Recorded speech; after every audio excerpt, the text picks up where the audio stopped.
Hi everyone, and welcome to the bench. Well, today I'm going to tie you up the green machine. Now the green machine is a chironomid pattern, but what sets this fly apart are two things. The Superwhite bead I'm going to use for the thorax, and for the gills I'm also going to use some tan ostrich herl. Make sure you have these materials ready before you tie the fly. For the hook we're going to use a size 12 Scud pupa. We'll use some 8/0 green thread to tie with, some olive midge flex for the body, some small mylar tinsel for the rib, some brown pheasant tail for the wing case, tan ostrich herl for the gills, and a small super white bead for the thorax.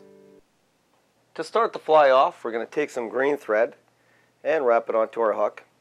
And the unique thing about this fly is we're actually going to tie it backwards, and I'll explain as we go.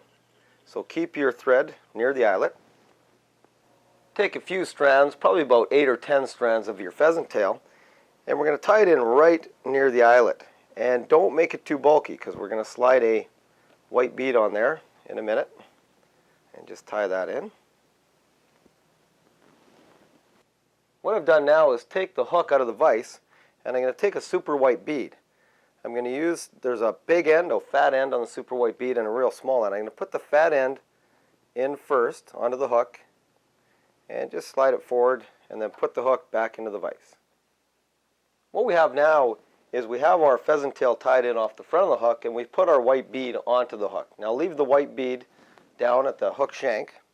And what I'm going to do is take some tan ostrich herl. Now this is a very important ingredient. You don't want white, you want to make sure you get the tan, because this is the color that's really ideal. Take one strand,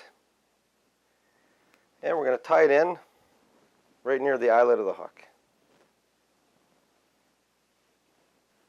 This step is very important. You now have your tan ostrich herl on the front. You want to wrap it forward near the eyelet and give it a few good wraps, because what we're going to do is pull that bead up close to this after. So take about 5 or 6 good wraps and then tie it off. The herl's tied in. Now I've got my white bead. I'm going to move it forward and move it up just onto the ostrich herl. Don't try to cover it, just move it up to it. And then wrap in behind the white bead with the thread. Now that the thread is behind the white bead, I'm going to take some olive midge flex, and we're going to just tie this onto the hook. And once you get it on, once you got it binding to the hook, pull it so it stays nice and thin, and wrap your thread right down to the hook bend. And you want to go right down, about right across and even with the hook bend.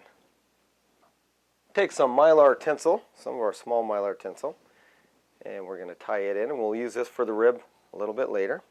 And again, don't build up too much thread on the body. We want to keep this body fairly thin.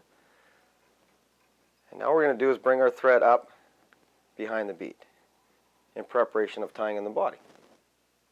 We'll now take our olive midge flex and pull it nice and tight when you wrap it in.